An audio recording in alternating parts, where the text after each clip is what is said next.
We have other options. This is a statement from DAP Kenya and 7 other parties that threaten to walk out of Azimio party. Which parties are these? We have Maendeleo chap led by Alfred Mutua. We have the Muungano, which is led by Governor Kivutha Kibwana. We have Kenya Reform Party. We have chama cha uzalendo. We have Democratic Action Party of Kenya, that is DAP Kenya, led by Eugene wamalwa. We have PPT. We have Narc Kenya, which is led by Charity Ngilu.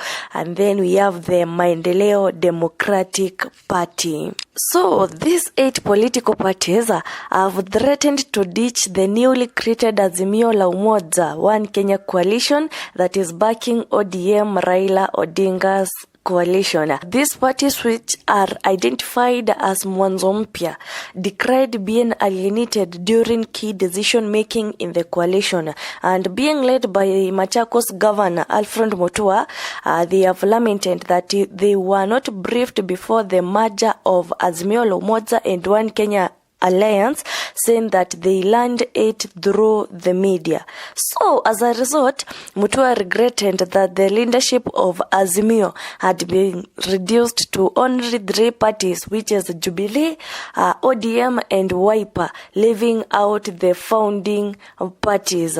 There are also outfits that lament that the so-called big parties have already appointed themselves portfolios at their expense. So, guys, we want to know, what are these parties demanding? They must be demanding something so that they cannot leave the Azimio Party One Kenya Alliance.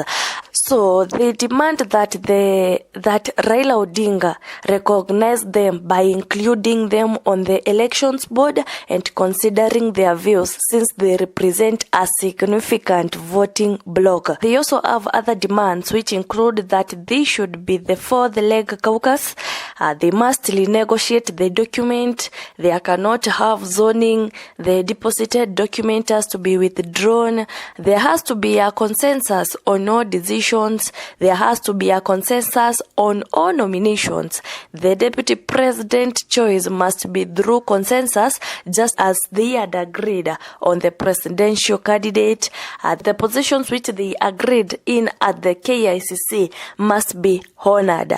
This is where they say that failure to meet these demands, they will pull out and form their own coalition and enter into a post-election agreement. So, guys, the 8 parties, including the DAP Kenya, led by Eugene wamalwa, they have threatened to leave Azimio la Umoja One Kenya Alliance. So you can guess how it will be without the 8 parties in the One Kenya Alliance. So we are just waiting. Let's wait to see if their demands will be met.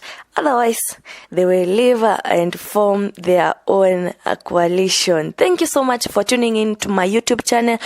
Continue subscribing, continue clicking the bell so that whenever I post a content, you can be notified immediately. Thank you so much. See you next time.